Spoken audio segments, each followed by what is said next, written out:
The next step in providing care for a Community Connect participant is for that care coordinator to create the participant's care plan. And so again, I'm working under the application for Sarah Trainer. So what I'm going to do is open up this application case file and I'm going to show you how to create a care plan. The care plan is probably one of the more complicated steps in this entire program, and that's because the care plan houses the goals, and the goals house the action steps. And so there's a couple of layers for entry that you have to go through to complete to create a complete care plan. So I've clicked on create a new care plan for this individual, and the first page is going to ask me for a reason for referral. And so I'm just going to copy some information in here because I'm in the test environment, but what we would want you to do is add the real reason that this individual was referred to Community Connect, and that's where you're going to use their application responses as well as your first contact with them to really high level explain why they're in this program. And then here you're going to add their strength. So anything that you have identified with them as a strength that they bring. And so I'm going to click next. And the next page that it's going to take us to is really the landing page for the goals. And so I know it looks like there's a lot of information here, but we wanted to make sure that there was clear instructions for you. So here we have the application and the name, and now we're in the goals section right here. And so to create a new goal, you're going to click the add goal button, and it's going to take you to a new screen where you can add a goal description, identify the domain, record any notes, and add action steps. Right now, you're not going to see anything in either the goals or the action steps box, but when you are done creating a care plan and you come into monitor, then you'll be able to see a list of all the goals and all the action steps. So I'm going to go ahead and I'm going to click on add goal. And like it told me, it brought me to a new screen where I'm going to enter a goal description. And so I'm just going to say this is a housing description. And the intent here is for this to be a pretty high level description of the goal. And you're going to pick the domain. So I don't want to just say this is a housing goal. It would be something more specific to that person, like assisting them with finding a 3-bedroom apartment, for example.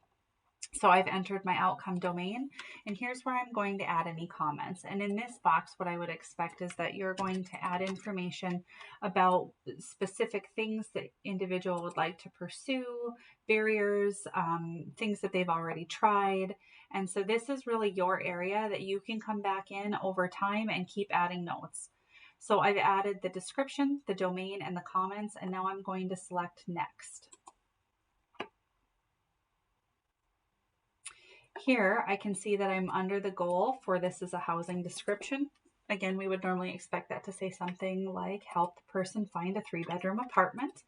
And then I'm going to do my action steps here. So everything that I intend to do to help this person with the goal, I'm going to record that here. And so today I'm thinking of this is action step 1. So maybe I'm going to give them a list of housing providers. And I want to do that by Friday. So I'm going to add a action step start date. And I'm going to click submit. And then the next thing that I'm thinking is maybe I want to follow up with a housing provider on behalf of the participant just to see where they're at with things. And I want to do this by the 15th.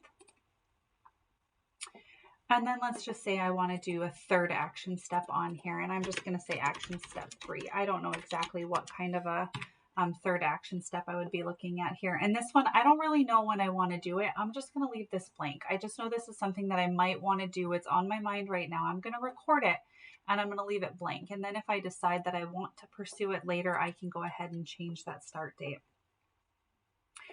So now I have a housing goal and I have 3 action steps for it. And so the instructions here say to go back to the goal description page, use the previous button. So if there's something that you think you got wrong about the goal, you can click the previous button and it's going to take you back 1 step. When you feel good with that, you can click next. It's going to take you forward to the action steps that you just created. As you get used to this, it's not really likely that you're going to be using this previous button. You're just going to keep moving through the steps. So when you're done adding action steps for this goal, you can go ahead and click next.